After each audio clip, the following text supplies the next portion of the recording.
Hindi na raw po halos makilala yung labi ni Calvin.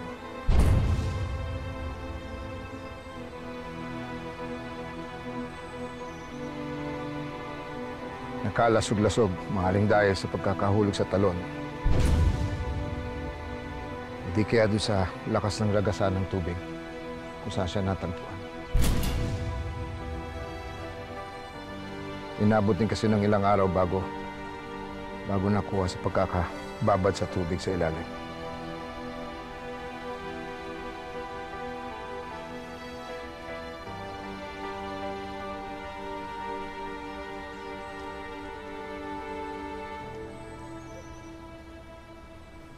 Paano kayo nakasisiguro na si Calvin nga yan?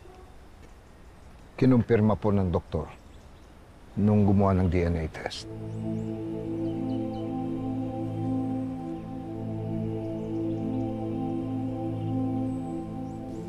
Iwan niyo akong mag-isa. Umalis na kayo.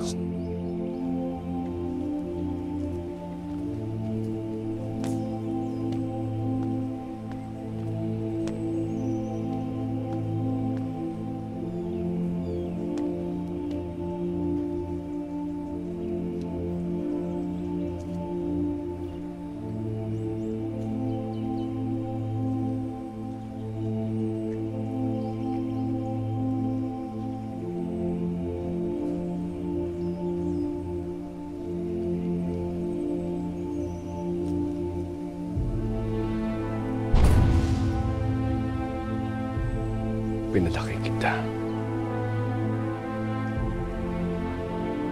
sa paraang alam ko kung paano maging ama.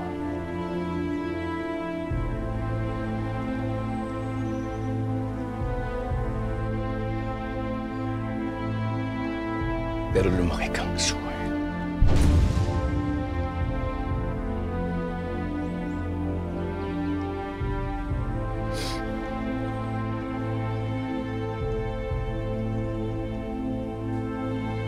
Sana maintindihan mo. Sa kabila ng lahat ng pagkukulang mo, hanggang sa huli,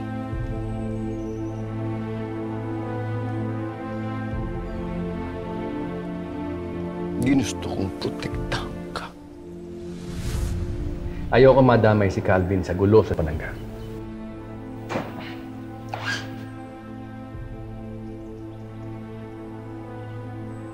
Bayaran yun dapat bayaran. Kung kulang pa, sabihin nyo lang. Kung hindi makuha sa pera, patatahimik ko. Wala siyang dinadala sa sindikato, kundi puro problema.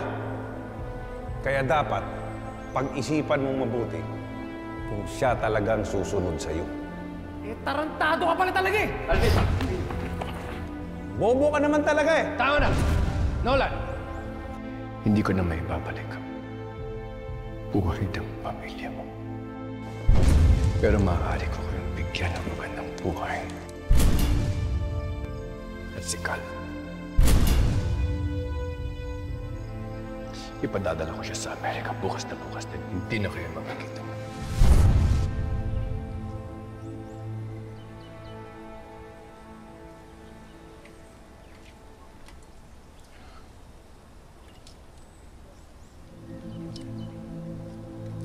Pero ikaw na mismo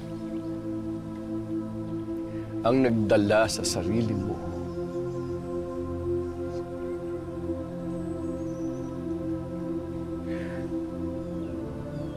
sa malagim